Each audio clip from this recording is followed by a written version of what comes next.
Hello. Today, I would like to talk to you about inclusive recruitment. Let's start by saying you can't hire your way out of a problem you already have. You're not going to fix your culture. You're not going to create suddenly engaged employees if your culture is wrong. So going straight into the hiring process is not the answer. So if that's where you are now, I recommend you stop and start thinking about your current culture. Next, I'd ask you, what is your why? What are you trying to achieve by thinking and talking about inclusive recruitment? Is it just the right thing to do? Of course, that's a great motivation. Is it because you actually have a tangible business benefit that you're looking to try and solve?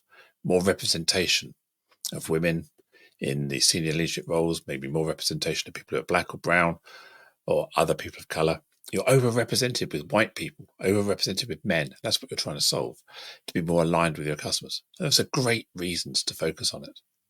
So I would say have your why. What are you trying to achieve? What problem are you trying to solve?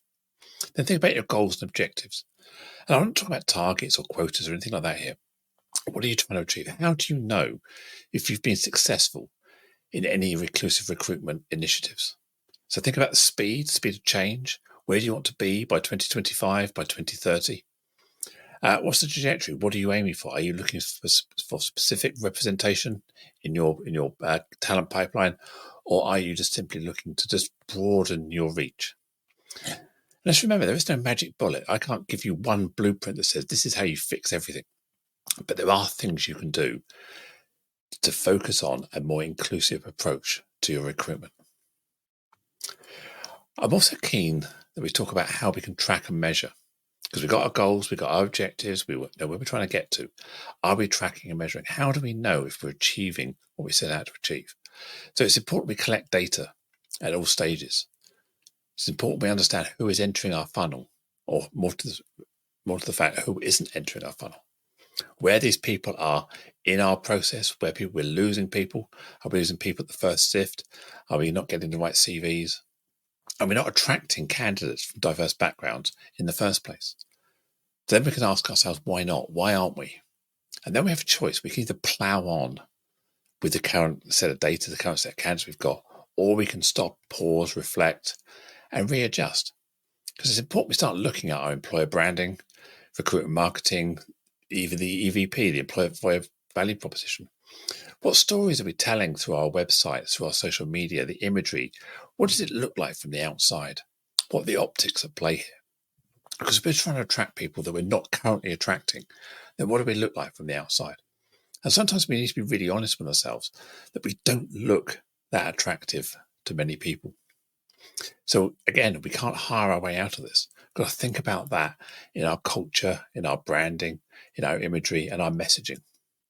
And not just around when we're doing this inclusive recruitment campaign. We've got to start thinking about this as being something we do all the time. And our recruitment marketing should just dovetail into our current social media strategies or other marketing strategies. So we're reinforcing the brand at all times.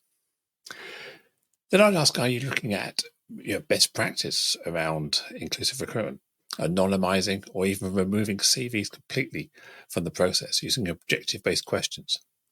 There are many tech platforms out there that can help you with this. Are you reviewing your absolute requirements for roles? Because we know that we're often asking for too much. A degree when a degree is not necessary. A particular university when a particular university is not necessary. Years and years of experience when, again, that's not necessary. So we need to look at our requirements, look at what we're putting out there and really saying, does that really matter to the role? Or this is the kind of person we're looking for? So we've got to be careful that we're not using our biases to imagine who the best candidate is, because the best candidate will vary. And don't fall back on the old adage of meritocracy, because meritocracy means different things to different people. So think about the true needs of the role you're trying to recruit.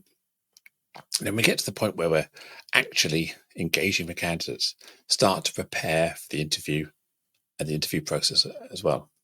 Think about being flexible. Think about who your process isn't accessible for. Prepare questions in advance. Again, being objective, not just making it up on the day. Consider how your panel looks from the outside. Are you going to struggle when you get people coming in for interview?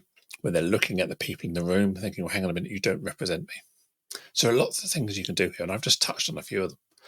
I'd love to have a conversation. We can dive deeper in some of these practices, and I do run a lot of training courses on how we can be more inclusive in our recruitment processes. So my name is Joanne Lockwood. I am the founder and CEO of See Change Happen. We are an inclusion and belonging specialist, and we work with organisations throughout the UK, promoting positive people experiences. Thank you.